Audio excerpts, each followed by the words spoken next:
Olá, muito bom ter você aqui conosco mais uma vez. Está começando o quadro Na Ponta do Lápis, aqui na TV Câmara Campinas, para a gente falar sempre sobre as dicas de finanças para você cuidar bem do seu dinheiro, né?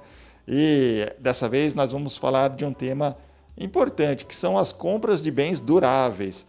A gente sabe que durante essa pandemia muita gente segurou o orçamento em casa, até por conta da diminuição, né, da renda. Muita gente acabou tendo uma renda um pouco menor durante a pandemia e comprar aqueles bens duráveis, que são aquelas compras geralmente mais caras, um aparelho de TV, um carro, um computador, enfim, acaba ficando um pouco mais complicado, né? Mas como fazer para ter esses bens ainda vivendo essa fase final da pandemia? É por isso que a gente veio conversar com o Vander Vicente, que é planejador financeiro pessoal, vai poder nos dar algumas dicas dessa estratégia. Tudo bem, Vander? Obrigado mais uma vez pela sua presença aqui. Tudo bem, sim, com você. Tudo bom. Obrigado novamente pelo convite. Nós que agradecemos a sua participação. Nós queremos saber, existe alguma estratégia específica para que a pessoa possa adquirir esse bem durável, mesmo vindo dessa pandemia de contenção de gastos? Com certeza, né?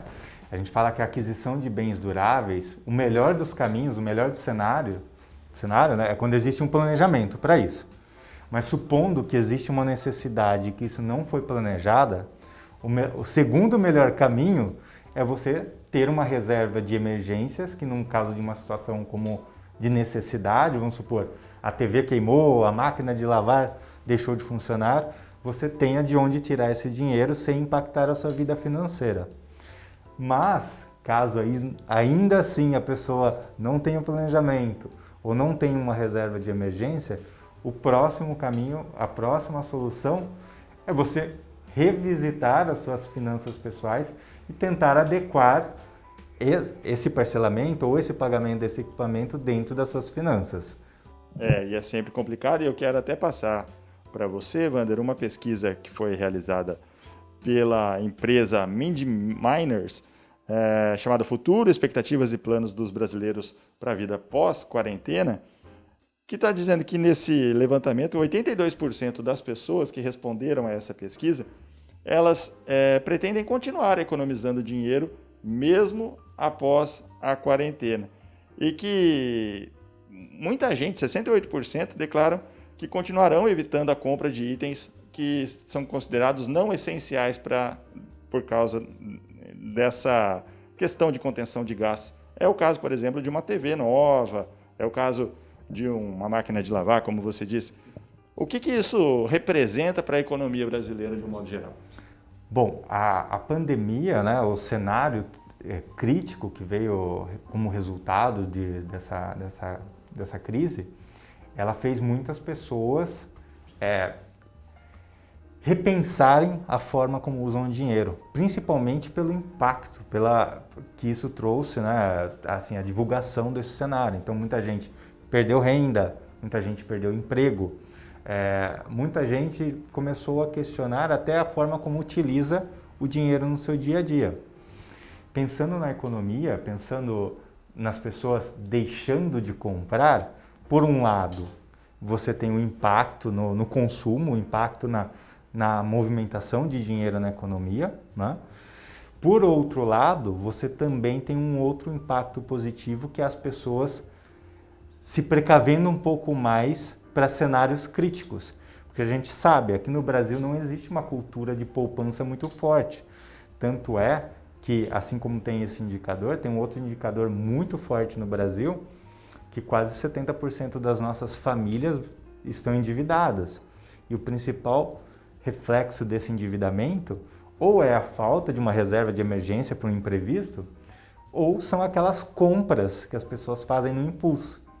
Então, eu entendo que, ao mesmo tempo que tem esse impacto em relação ao consumo, né, à indústria em si, também tem um outro impacto, um outro lado, que ajuda as pessoas a pouparem mais dinheiro para um cenário de dificuldade, um cenário de estresse, igual a gente está vivendo aqui com a crise do coronavírus. E por falar em outro lado, né, a gente deve levar em consideração também que durante a pandemia muita gente acabou deixando de ir ao restaurante, até porque não podia. Então esse dinheiro que seria gasto no restaurante acabou sendo utilizado para fazer uma comida em casa. Ou aquela pessoa que ia para o escritório teve que investir também em equipamentos eletrônicos para dentro de casa, para trabalhar no home office. Teve esse outro lado também? Tem esse outro lado sim. Muita gente substituiu, né, a utilidade do dinheiro. A questão do lazer, por exemplo, é um exemplo clássico. Então a pessoa deixou de ir ao cinema para ter um serviço de streaming em casa.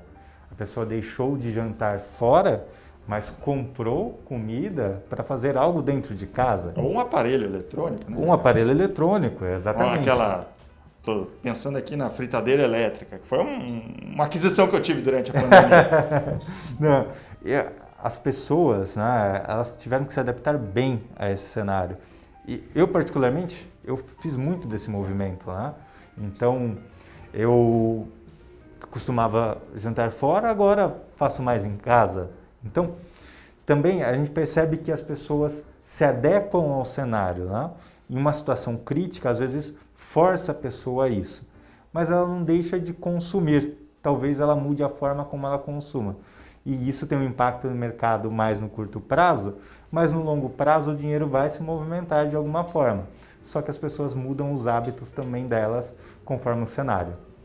E é sempre importante ficar ligado nisso. Agora, para a pessoa que quer, então, adquirir um bem como esse, um bem durável, ela deve se planejar, obviamente, mas a partir do momento que ela está precisando daquele aparelho, quais são as melhores formas de se fazer uma compra e o que ela deve prestar atenção em relação a esse tipo de pagamento? Legal.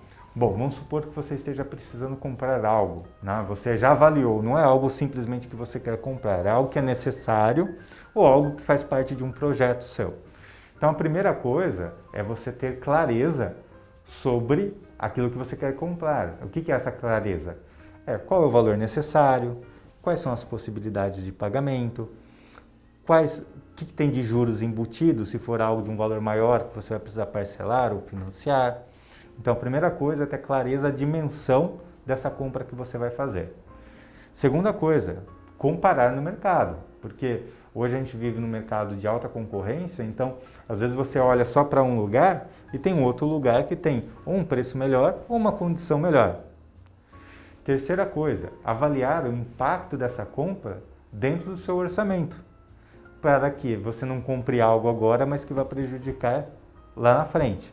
Então fazer essa mensuração do impacto no seu orçamento é importante, porque muita gente fica endividada porque quer aquilo rápido, mas não mensura se cabe dentro do orçamento.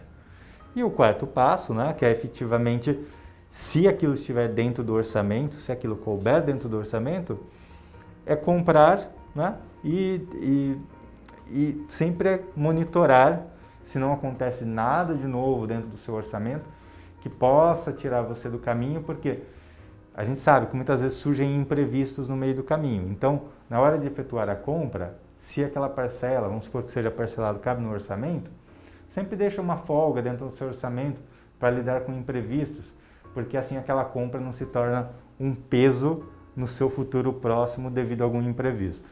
Se a pessoa tiver já com o orçamento bem restrito, e ela ainda assim ela precisa daquele equipamento, ou de um carro, ou de algum produto que seja importante para o bem-estar e para a saúde dela, enfim, seja lá qual a hipótese for, ela realmente precisa, mas está sem o dinheiro. Recorrer a empréstimos ou buscar créditos também é uma solução que pode chegar, e que cuidados que a pessoa pode ter? Não é o cenário ideal, né? Porque a gente sabe que esse é o primeiro passo para se entrar num cenário de endividamento.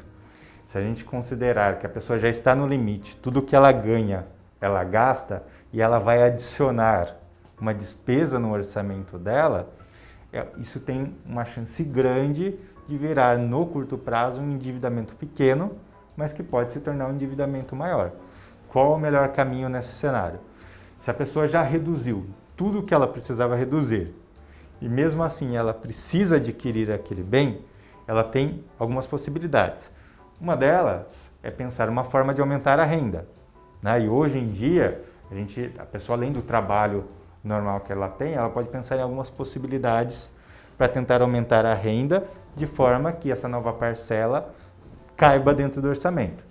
A segunda é tentar buscar dinheiro com alguém próximo, porque é aquela pessoa que você pode pegar um dinheiro emprestado, falar, olha, se organizar e falar, daqui tanto tempo eu vou te pagar, porque isso aí tem juros zero, é algo mais próximo e a pessoa pode se organizar. Então, são dois cenários em que isso não impacta tanto a vida financeira da pessoa. Se nenhuma dessas formas for possível, o último cenário será o parcelar, o pagar o financiamento. Não é o recomendado, mas se aquilo for o essencial, a pessoa vai precisar daquele equipamento, a pessoa pode fazer isso, mas eu recomendo fortemente que ela procure em seguida um apoio profissional para ter uma direção para contornar essa situação. E às vezes esse direcionamento do profissional acaba sendo vantajoso para evitar justamente a fuga do dinheiro, né? Às vezes a gente não percebe, mas está gastando dinheiro mais do que a gente pode numa coisa simples que, se você ajustar juntamente com um profissional, que vai poder te orientar e vai te dar a dica exata. Quero agradecer mais uma vez ao Wander, obrigado por essa entrevista e te convidar mais uma vez para outras oportunidades de participar aqui do Quadro na Ponta do Lápis. Eu que agradeço o convite, espero poder ter ajudado de alguma forma. Fico à disposição também das pessoas como planejador financeiro para orientá-las. É isso aí, muito obrigado mais uma vez. Você está sempre por dentro aqui no Quadro na Ponta do Lápis, né? Profissionais como o Wander podem te ajudar. E eu quero deixar o convite para você também, numa próxima oportunidade, a gente voltar a se encontrar aqui na TV Câmara Campinas com mais dicas para você cuidar do seu dinheiro. Um grande abraço, até lá, tchau!